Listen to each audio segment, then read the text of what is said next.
Coming up in the news, solar streetlights in the Eastern District. An independent candidate enters the race in Marco City. And a unionist paying respect to another fallen veteran educator. The Bahamas Tonight, the Northern Edition, starts now.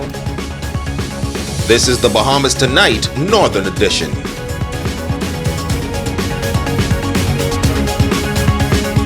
This is the Bahamas Tonight, the Northern Edition. Good evening, all. I'm Megan Shepard. Thank you so much for tuning in.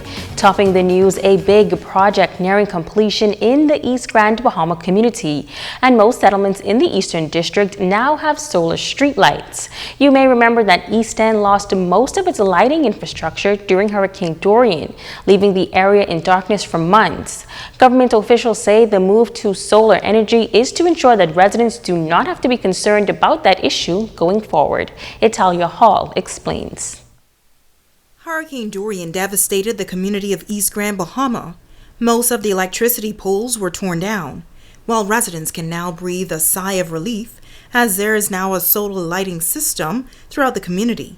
Minister of State for Grand Bahama, the Honorable Kwesi Thompson, says the government is taking advantage of an opportunity created by a crisis like Hurricane Dorian. Everyone knows that Hurricane Dorian devastated the Grand Bahama, but in particular devastated these eastern parts of the island.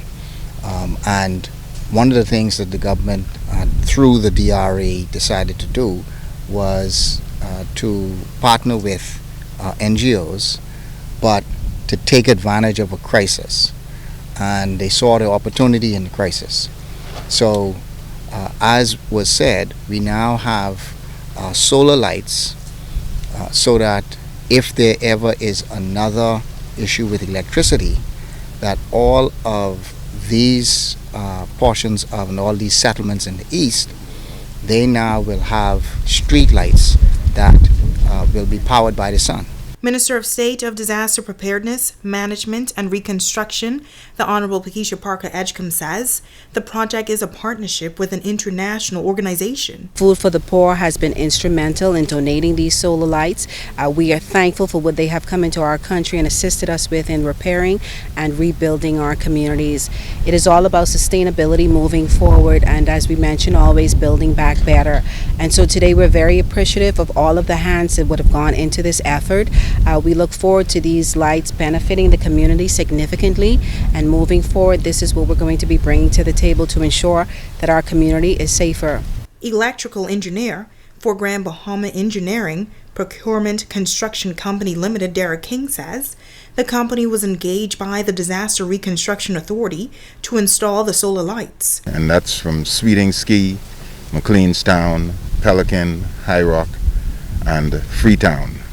In each one of those communities, we are putting in a number of solar lights, and we also going to finish up in Waterkey. Project manager of the DRA, Aris Hutchison, sharing more about the project. There are renewable energies, so we're here just to have some lights, in these areas, and we'd like to thank also the East Grand Bahama community, the residents, that they see the DRA is doing some type of work and have work being done. Now the total cost of labor for the project is over $200,000. Italia Hall, ZNS Network News. Still in East Grand Bahama, where they were replenishing the mangroves over the weekend.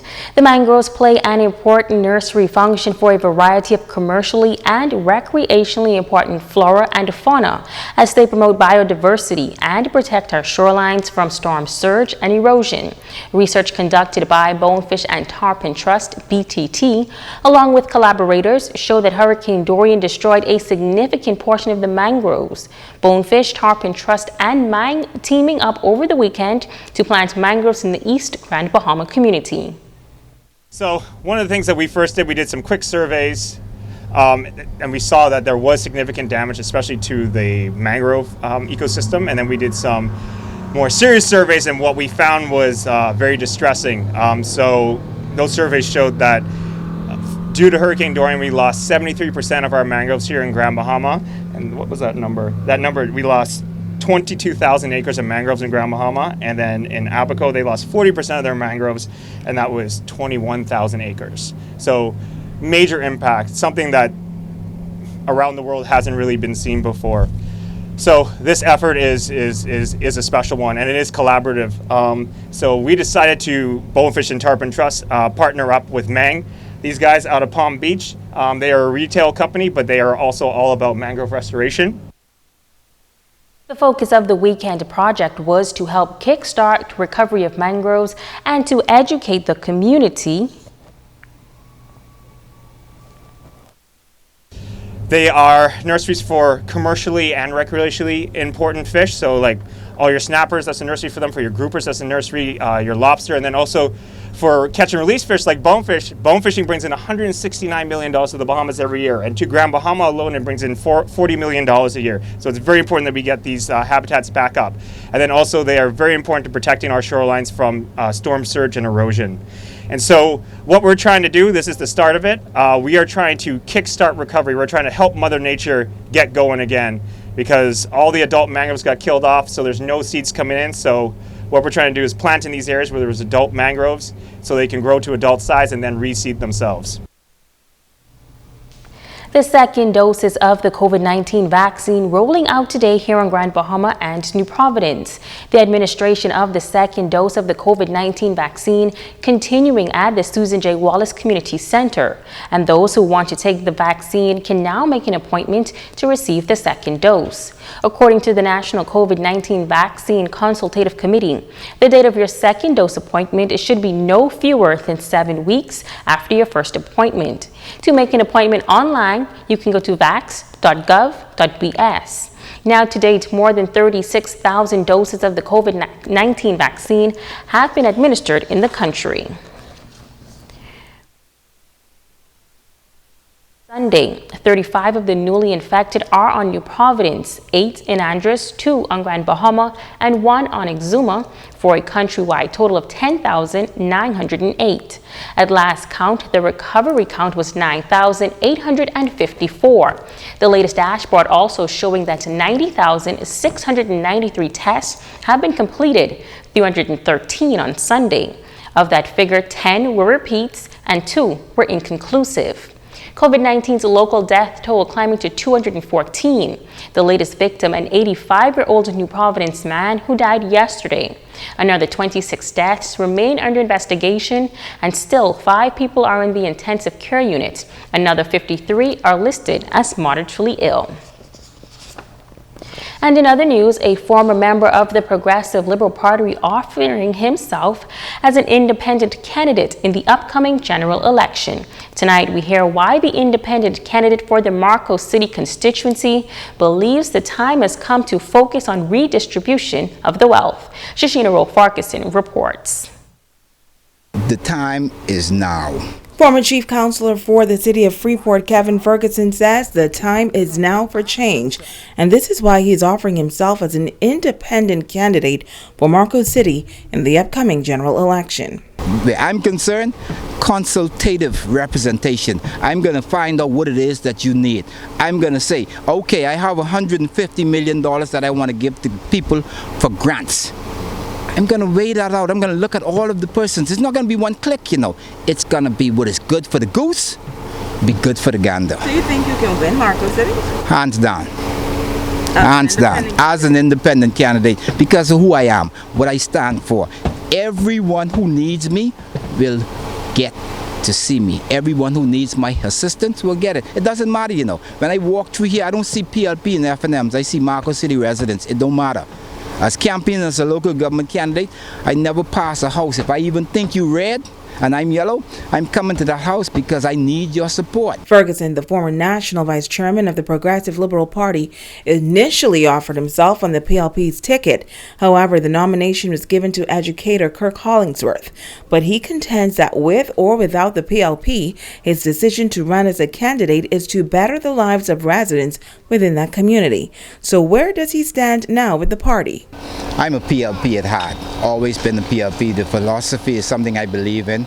And like all organizations, you have people that see things differently. they see things different from how I see it, and I guess that's why they opted to go with someone else. But nonetheless, my heart is still with the PLP. It always will be, based on the philosophy in which I was taught. So there's no love lost. Do you still consider yourself a member of the Progressive Liberal Party, or not at this time? I would call a free PLP. Independent thinking, independent mind.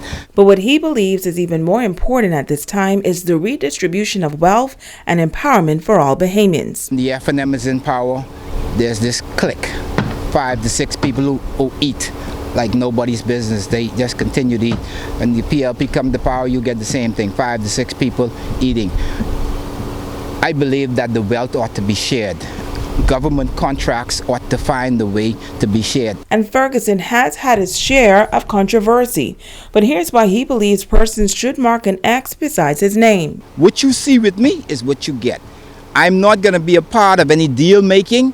I'm not going to be a part of any one trying to get something that they do not deserve. I believe in value for money. Value for money. And this, my father told me that only thing you're supposed to do in life is be true to yourself, and then you'll be true to people. For years, Kevin Ferguson has been mentoring young men and hiring them within the construction sector. He says many of whom are backing him. So why should residents of Marco City elect Kevin Ferguson? Under my representation, no one would be overlooked. If I come into an area to do some work, every house within that area will be touched before we leave that area. There'll be no picking of who should get and who shouldn't get. Equal rights for everyone. That's the kind of representation I intend to give. Shashina Farquharson, ZNS Network News. In other news, the area vice president of the Bahamas Union of Teachers paying tribute tonight to a veteran educator, businessman, and former unionist who has passed away. As we hear in this report, the union leader says the fallen educator had left an indelible mark on the teaching profession. Area Vice President of the Bahamas Union of Teachers, Quentin LaRota, calling the passing of Alan Vellacott a significant loss for the teaching profession. Although Vellacott was a retired educator, LaRota says he made a substantial contribution to generations of students and impacted the lives of teachers as well. Teachers started to talk about his impact on their lives, how he was their favorite homeroom teacher. He was a coach sometime, he'd come to the games, and how he would be there for them and encourage them to go the extra mile. He had a pretty long career here, teaching in Grand Bahama. And so, which means that he would have inspired another generation of educators to come forward and fulfill the role which he was carrying on as a teacher. He says that Vellacott also gave back as a coach after school. LaRota adding that from a union perspective, Vellacott was a great member who believed in standing up for his fellow colleagues. He was inquisitive, especially about finances and money. He always wanted to make sure that we were doing the right thing. He believed in accountability, and he believed in honesty, integrity in leadership. What I also appreciate him for, I remember a few times we had some massive demonstrations in Grand Bahama. And he would come to me privately and he would say, boy, sometimes he was fearful. What I like is, even though he may have been afraid of consequence, it didn't stop him from acting. So he participated. Both men taught in the sciences, and LaRota says he is extremely grateful for all of the advice Vellacott gave him over the years. He and I were both in science background. And so as a young teacher coming into the system, he advised me several times on certain situations, and so I appreciated that. And I thought it only fitting that I would mention his contributions and remind the people who've taught and the wider community that we should salute a fallen educator for his great contributions. Megan Shepard, ZNS Network News. Stay with us, there's more news right after this break.